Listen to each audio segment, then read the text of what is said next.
It's Dave Lawrence, the Workforce Afternoon, and I hope you're doing good. Thank you very much for listening. Today I get to welcome back a very special guest as part of my 5-year anniversary week, where some of the artists who've been a part of my life and show over the last 5 years get acknowledged for helping me out.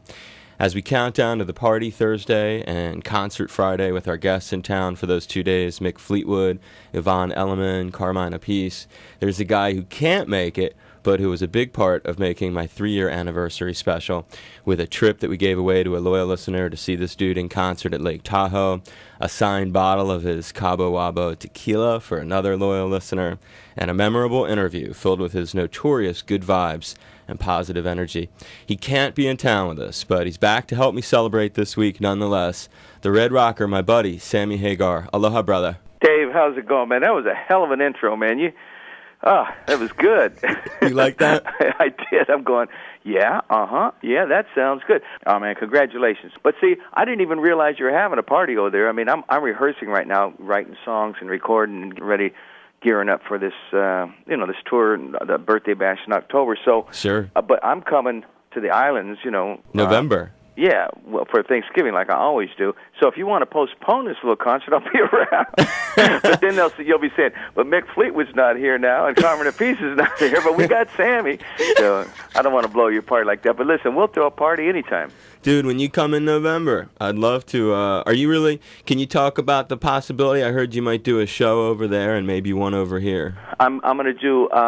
I think we're going to wait till either mid-January or February when I do my second leg of the tour, because I'm just going to be finishing up, my birthday bash, which is like a 5-year tour, man, in 2 weeks. I hurt myself real bad. You celebrate big. I love it. Yes, we do. And so then I'm going to go straight out and do 20 cities, and then I'm going to come in straight over there for Thanksgiving, because I'm ending right before Thanksgiving. So I said, you know what, I'm going to blow it out because I don't want to come over there and be burnt and go, man, I just want to kick. This is what I do here. This is why I live there in Maui, because, it's my sanctuary, bro. I know. So I said, okay, let's start the next leg, which is going to be end of January, mid-February, or something like that. Let's start it in Hawaii. So we'll play Oahu, we'll play Maui, we'll play the Big Island, and whatever else. Hey, whatever they want. That'll be a great time. Bring me, yeah, well. That'll be huge. Yeah. Well, I would love to see you around Thanksgiving anyway. I'd go over to Maui just to tape an interview with you. Oh, I'll be out of sight. Yeah, we could do it. Maybe, we'll go over to our buddy Chef Gordon's house or something, have a little tequila and a little food, and do an interview and take a swim in the ocean, and boom. I love that kind of talk. And another thing, speaking of Maui, I mean, this concert that I'm doing is really a bunch of your Maui neighbors coming together on Friday. Mick Fleetwood's Island Rumors Band. Have you ever seen them? No, I haven't, but I know Mick Soder. He called me one time and asked me if I was going to be there because he was going to go play some places. And I love Mick, man. He's solid. Yeah, man. He's definitely cool. Yeah, he's got a great group. All these local cats, Willie Kay and Raiatea Helm, Eric Gilliam. A lot of Maui folks will be represented at the party. So Dave, Sammy here, man. It's like missing a party breaks my heart, man. I'm going. This ain't what I do. What do you do for a living? I go to parties. I bring something to the party, man. You are the party. I am the party. I can't miss. I mean, every year, and it's ironic that you were really a big part of making that 3-year anniversary thing happen. But that's something that's kind of cool about you that you mentioned. Every year, you notoriously do this major birthday celebration. I mean, you spare no expense. It's days and days long. I think it's really important that you do that because otherwise it's just another day. If you just wake up and you don't, make something special happen, then any of those, anniversaries or birthdays or anything like that, Christmas, New Year's, whatever it is, if you just choose to make it another day, you're losing, pal, because those are get-out-of-jail-free cards. On your birthday, New Year's Eve, those kind of, you can go get ripped out of your brain, and nobody can be mad at you. It's like, hey, man, it was my birthday. Oh, okay. So I stretch it out for 2 weeks. I know you did. Yours is just insane, man. And I think I'm doubling in age every year because instead of just gaining a year or losing a year, I think I lose about 3. But it's all good, and it's always free. The fans that fly down there, they sleep on the sidewalk for days to get into place because we don't charge. And it's like first come, first serve, and man, and they ain't messing around. They They just camp out right there. That's how that works, huh? There's no price for any of those shows? Never. I've never charged down there for to all play. 5 or 6 nights or whatever? Every time. And last year on my birthday, which I'll never do again, I'm going to make this statement. Okay, Dave, make it public. I want you to put this right on straight up to the satellite, spread the whole world. Last year on my birthday, I did 3 shows because there were so many people that couldn't get in, and I felt bad. You talk about feeling bad after the 3rd show. I was dead, man. I said, I will never do that again.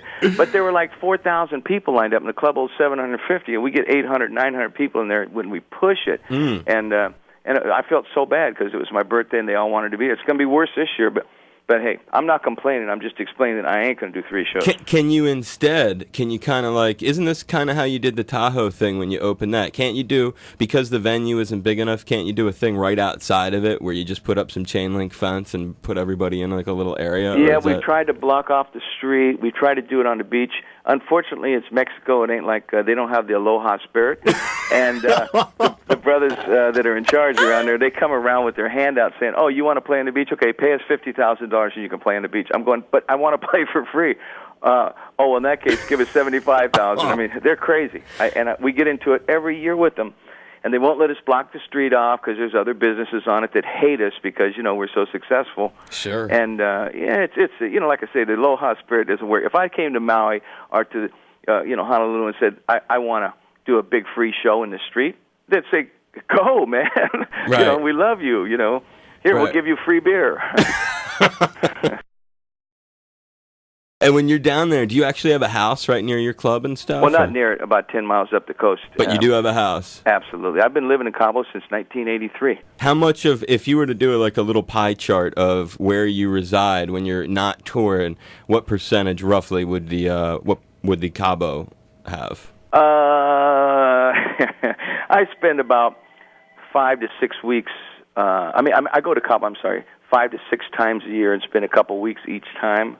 And I go to Maui twice a year and spend more time there because it's farther, So when we go there, we usually try to spend a month.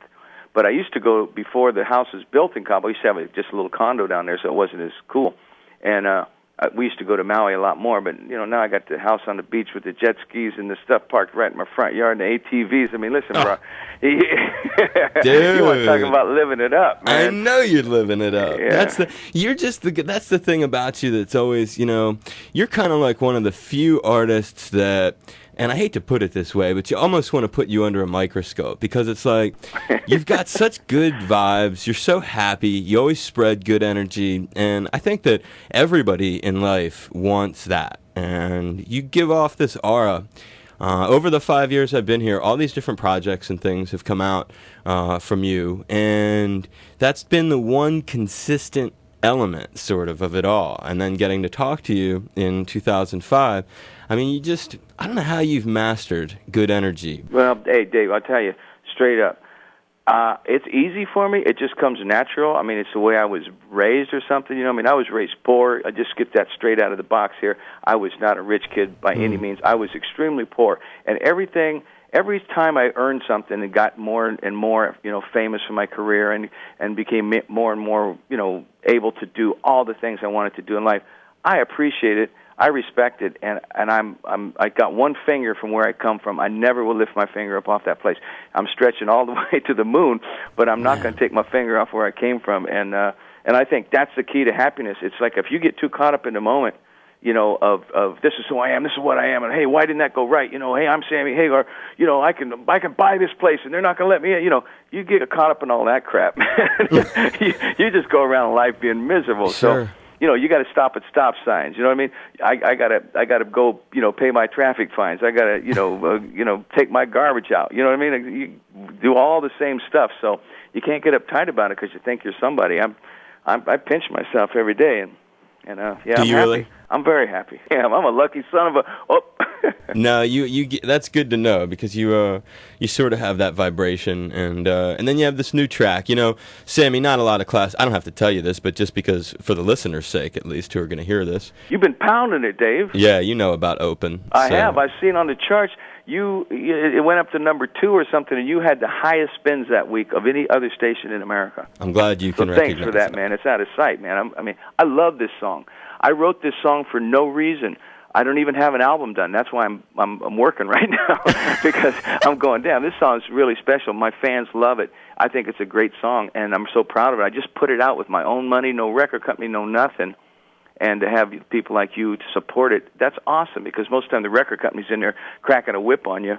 And Sure. I like the fact that you're doing it out of love and from your heart, man, and because you like the song. That's the way it's supposed to be. Oh, with those timbales, it opens with, not to have a pun there, but, and the song starts with this kind of vibe of like I said, I mean, there's something, you give off this good vibe, and then the other thing you just said, that you do, which no one else does, is you just put the songs out there. You don't, and that's weird about you. And these songs are all good energy. They're all good vibes, and you don't seem to have any ulterior motive. You put out the song. It's like, here's another great song. I'm not asking you to buy a record.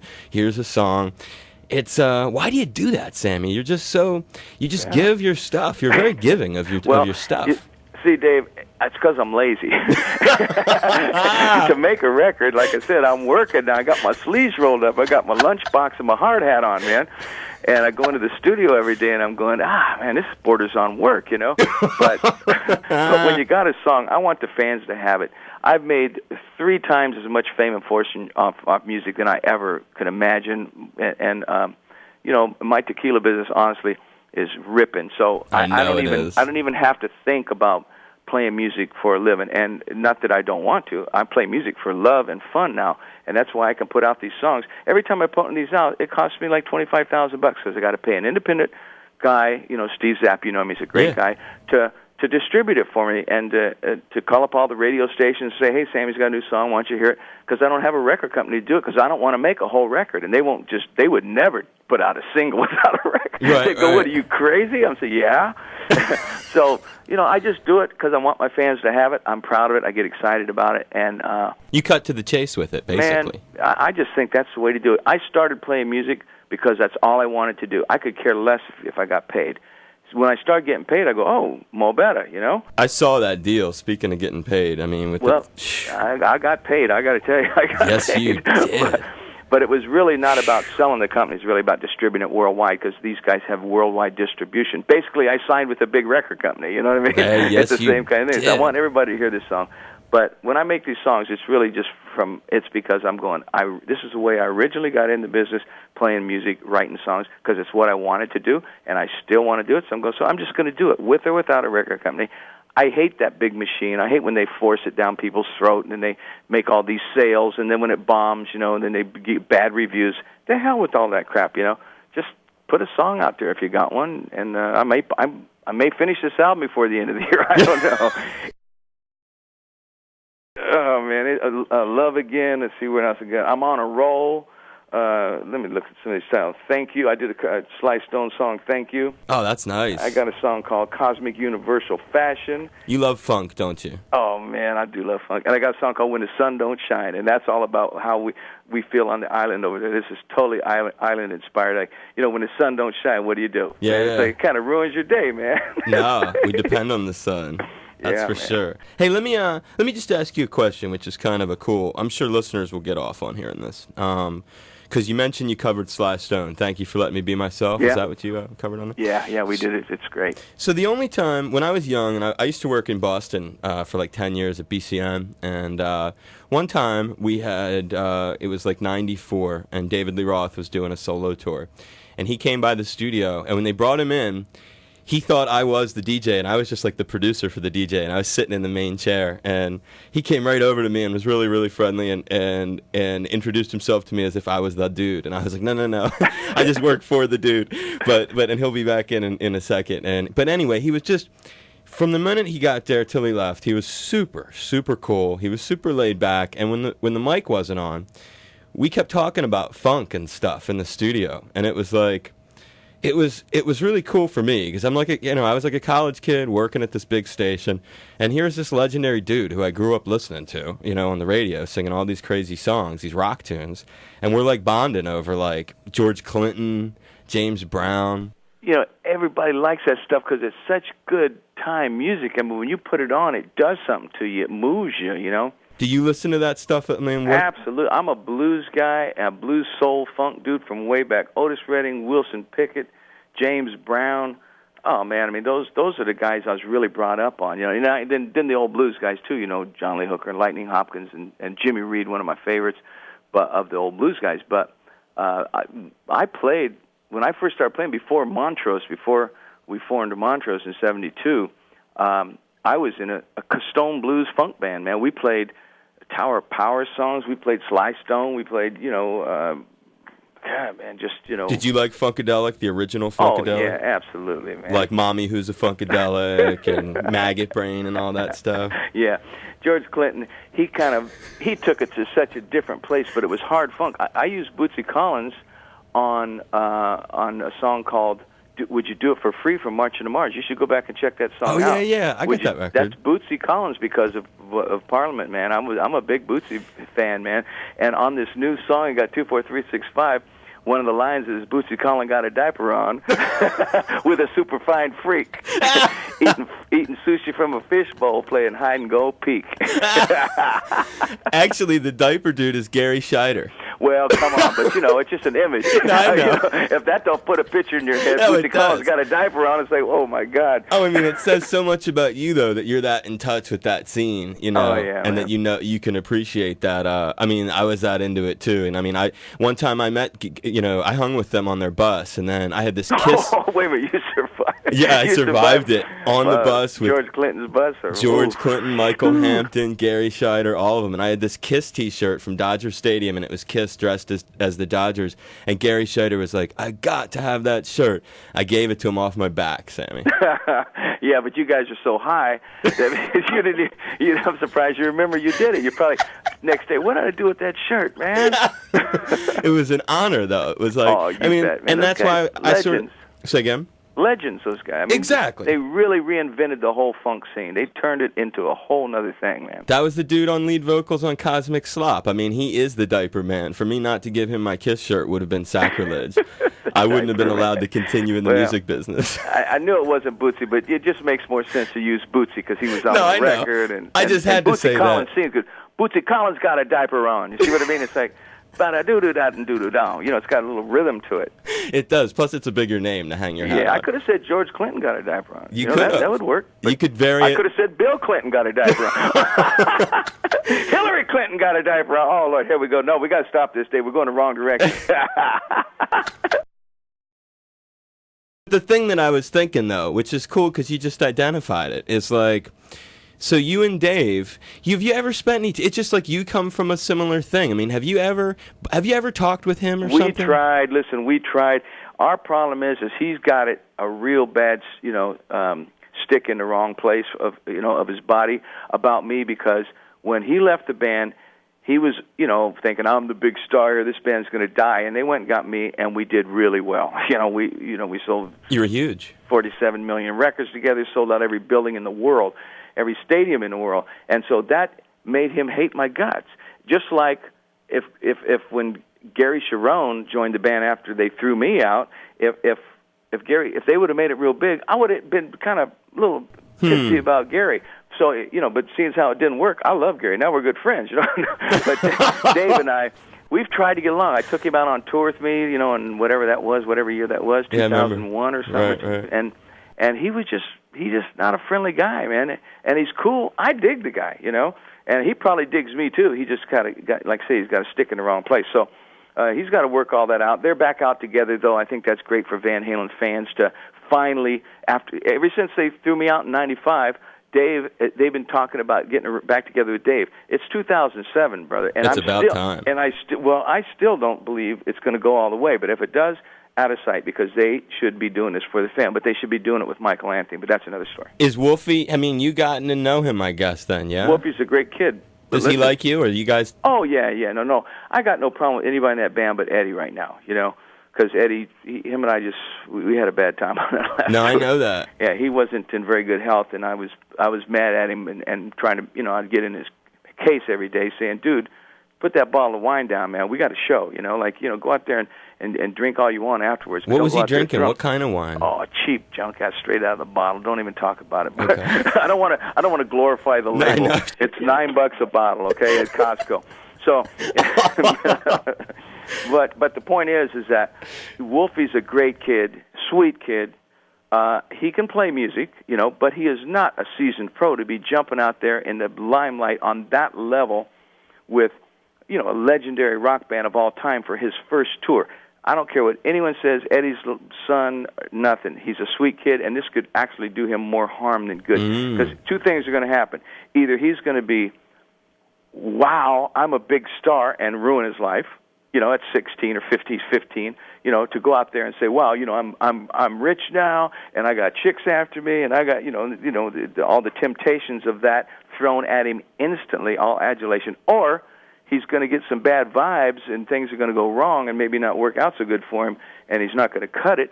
And if that happens, that will ruin his life too. I don't see a win situation there. Michael Anthony's the original bass player. If they're going to put the original lineup together, put it together.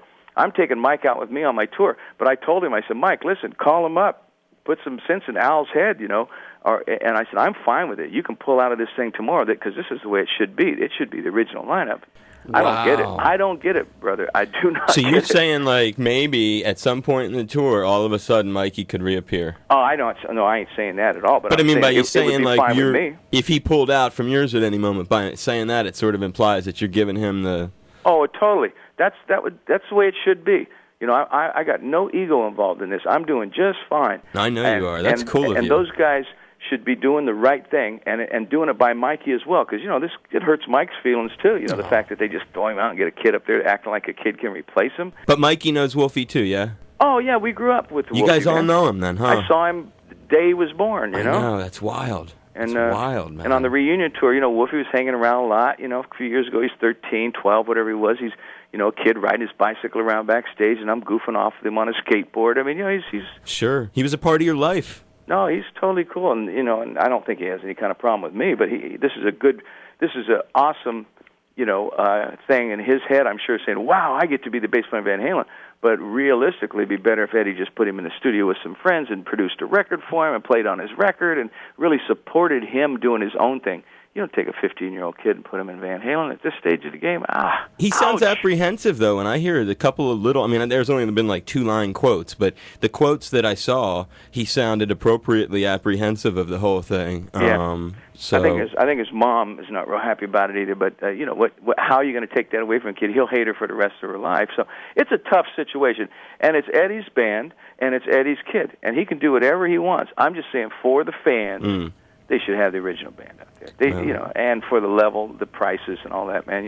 What are they charging for those things? I don't know. I didn't buy a ticket. My loyal listener, Van Halen Tom, said Dave, that I ain't going. I ain't going, Dave. I think it's cool though to have at least touched on the fact that, at least you and Dave, you did have that similar sort of love for stuff. That's weird, I know, man. We're both party animals. We're both really kind are. of beach nuts. You know what I mean? We're kind of beachy, kind of surfy kind of guys.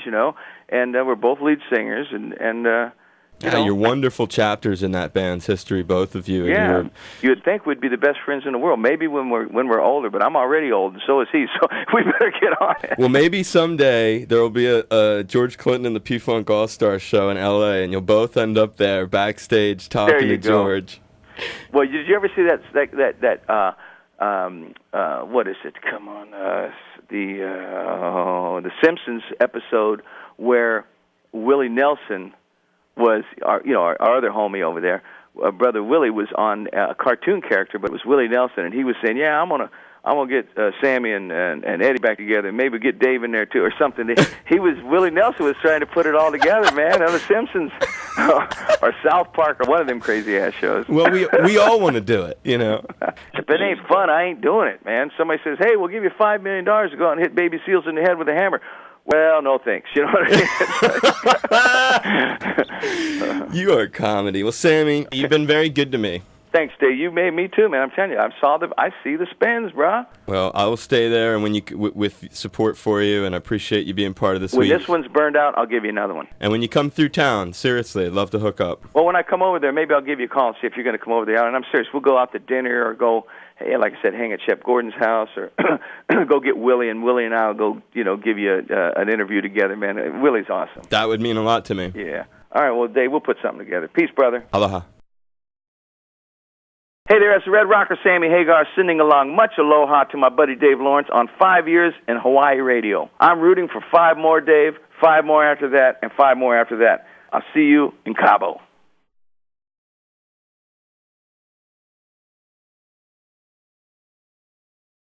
Aloha, it's the Red Rocker, Sammy Hagar here. I'm just reminding you all that it's time to come out and celebrate 5 years of Dave. My buddy Dave Lawrence on the air in Honolulu for 5 years. That's something to be bragging about. I expect to see you for the next 5 years, Dave. Peace. Bye.